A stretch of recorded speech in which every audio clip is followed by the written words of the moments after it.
Abhimanyu Sofath is with us, so let's go across to him and talk about what are his fundamental thoughts on the trading day ahead. And Abhimanyu, hi, good morning. Just analyzing all the monthly auto sales data, what sort of trends are you picking up? Because it's been very case specific, very individual moves really that one has seen. While there's a definitive slowdown in the two-wheeler space, Eicher continues to hold out.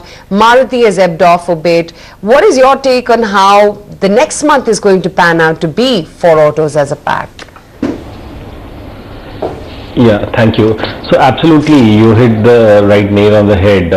If you look at the numbers, it clearly suggests that product is what is differentiating one company from another. If you look at numbers of Yamaha, even in addition to Enfield, or if you look at in the car segment, how numbers of Renault, Volkswagen and other players have been. So clearly what one is seeing is that if the product is being accepted by the market, the impact of the demonetization on numbers have been minimal. Clearly in the case of Hero Motocorp, I think so the numbers have been significantly below expectation relative to even what Bajaj has been posting. So looking at the stocks which are listed currently, we would continue to be bullish on something like a Maruti as well as Tata Motors. Tata Motors to more extent in terms of JLR, and if you look at the domestic numbers also, doesn't seem to be too much of a disaster. Even in fact the passenger segment numbers are pretty good in case of Tata Motors. So those two would be our preferred picks within the auto space as of now. Rahul, the space is divided now. Four-wheelers are not feeling the heat of demonetization. Two-wheelers are. Do you think in the short term, two-wheelers, especially the large names, Bajaj, TVS, they run the risk of underperforming massively? Hello. Rahul, is my voice reaching you? Hello. Yeah. Hello. Would you like to come in on this entire divide between two-wheeler versus four-wheeler, Rahul? Yeah, I think what we saw in obviously last 2 months post demonetization, we've already seen that two-wheelers been the hard hit. So I think going forward, I feel obviously the things will start moving on. There was a pause in consumption. It's just a delayed. It's not a stop. So my sense is again autos, two-wheelers definitely will come back. So going forward, I feel Hero as well as Bajaj, both I think the numbers were at least better than what the street was estimating. So slightly better, including the demonetization impact. So I feel one should look at Hero at this current levels. Obviously the decent correction also from the recent high. So my sense is obviously the street will we will see comeback in volumes numbers in Hero. Obviously in four-wheelers the impact has been negligibly or zero. Maybe there's no growth, but I think Maruti's numbers, if you look at it, I think year on year flat. But I think that also gives a sign of optimism that four-wheelers intact. So now I think two-wheelers should come back. So my sense is one should get into two-wheeler stocks at current levels. Abhimanyu, what's shown the first signs of an up move yesterday was the cement names. They've been battered down. Nobody wants to buy them. Somehow yesterday, maybe due to the PM's comments or otherwise, but all the cement companies went up and went up as a pack. Could this be a start of a fresh up move after being beaten down so badly in the months of November and December? And if so, what is it that you guys at IIFL are recommending? Sure. So if you look at the cement, I don't think so, because of whatever Prime Minister said, there's going to be a substantial change in demand, because if you look at affordable housing, the contribution of cement may not be too big. But having said that, I think so we would like something like a Heidelberg cement, which has come down drastically, post demonetization. More than 60% of the sales of the company are from the retail segment. So those kind of players are something that we continue to like. And in addition, players which are more from the asbestos sheet segment, whether it's Ramco Industries, Everest, Visakha, those will be players who largely benefit from whatever the Prime Minister has said 2 days back. Abhimanyu, how are you approaching banks in the financial space now after SBI and PNB's cut in lending rates, and some of the private banks are expected to follow suit as well? We saw some of them move yesterday itself, and some of the mortgage players for whom this may just be negative news because this is going to pressurize their margins as well. So what do you do now with the financial investments? Sure. So if you look at financials, I think so, yes, there would be a reduction in NIM because of the cuts which have happened. But the main concern has been the credit growth, which is now down to around 8%. So SBI has been saying around 10% odd growth. I would go and look for players who are small side private sector banks to be the players to play on. So something like a City Union Bank would be something up on the radar, where if you look at segment wise, textile is just 9%, which 3 years back was 23% for them. Rest most of the segments are just 5% for them. So I would go for something which is quite good or healthy on the SME side, where there is an opportunity of lot of working capital loans to be provided. So looking at the ROE of the company and the valuation at which it is available, close to 2 times price to book, I would go for something like a City Union Bank on the banking space. Rahul, as a firm, you like BPCL. My question is, why BPCL and why not HPCL? Because BPCL has a lot of global business. HPCL is more like a clean play on India. If you buy HPCL, you are getting a play which is pure and simple.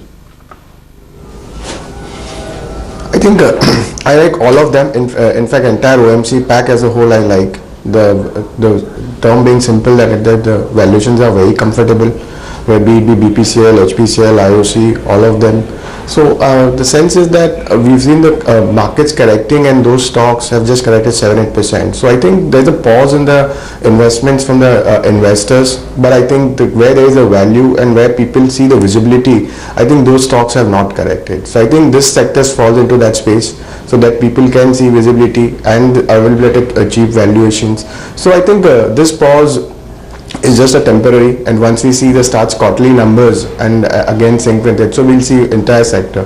So I think BPCL, HPCL, among my radar was BPCL one of them, I think, which our stock has done and quite stable in earnings and all. So I think as well as an FT component as well. So I thought BPCL is the better bet in terms, but I feel I like all of them from the current levels. Well, just some of the names as well which held out quite smartly yesterday, and one such case in point was also Bharti, and I think this was an ED Now impact. We reported that it's considering to buy unlisted Telenor India business for about $350 million, and that deal is likely to close by the end of January. And this saw a lot of spurt come in Bharti. Almost a 1.8% uptick is what you saw in the stock. Kunal, just wanted your observation on the chart pattern for Bharti and whether yesterday's uptick is meaningful enough to read into?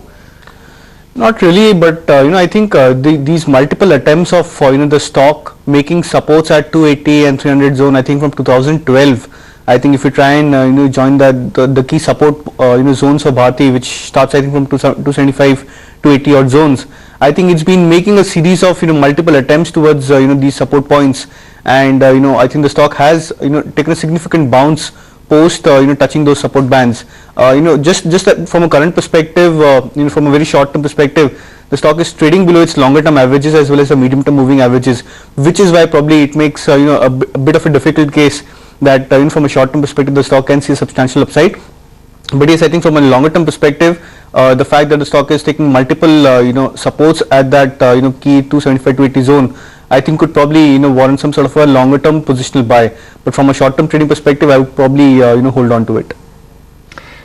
Rahul, the other commodity pocket that went up in trade yesterday and went quite berserk was the sugar names. A lot of talk about debt restructuring, maybe price rises coming in as well. But it's a very difficult sector to invest into. What is the thought process at Motilal Oswal? Are you guys recommending your clients to buy into sugar afresh? We've not been tracking any of the sugar names as of now, so I'm not able to comment on that. Abhimanyu, do you have some thoughts on sugar? So if you look at the sector, last 6 months they've really come up with the cycle turning a little bit in their favor.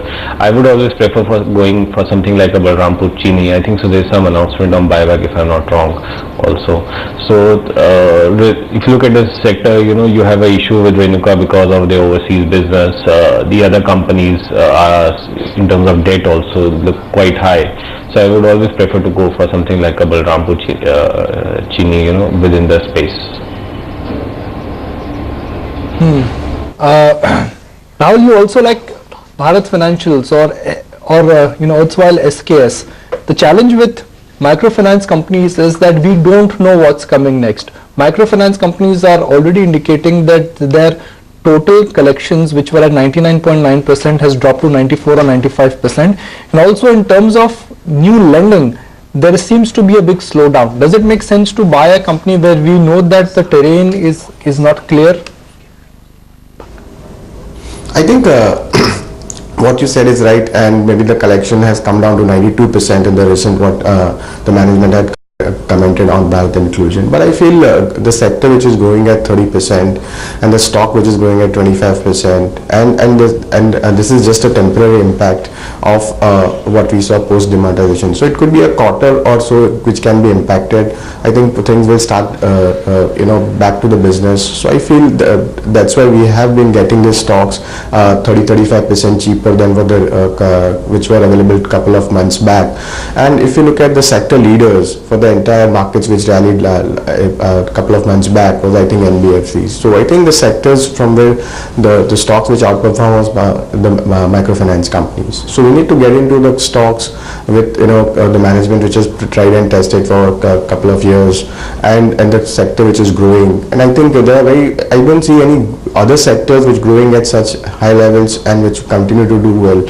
So my sense is one should invest at current levels. Obviously the correction, obviously the pain could be there for a quarter or so, but once you start seeing these things back to normal, obviously the valuations will become expensive. So I would recommend buying Bharat Inclusions at current level as well. Okay, gentlemen, stay on. So much more to speak about, but just before we get started, Siddharth Bhamre, I have 30 seconds for a quick view on Tata Steel, if you will. A 4% up move yesterday. What do you do here, if anything? So when these names were correcting, we were of the opinion that when metal space is correcting because of long unwinding, you should not short. And now again we are seeing upsurge. I think stock is again heading towards the resistance level from where it corrected, which is around 430. Stay long if you're long. Even fresh longs are advisable. Okay, fresh longs advised as well in Tata Steel, 406 or 407, currently up about 4% in trade. However, there are lots beyond the usual movers that will be in focus today. A lot of stocks in news, quite frankly. One eye out for the IT names, if at all there is a small reaction, because both Infi and TCS have spoken about automation and the threat to IT. But aside of that, I think watch out for TVS Motors and Hero MotoCorp. Again, disappointing months of December for both of them, more so for Hero.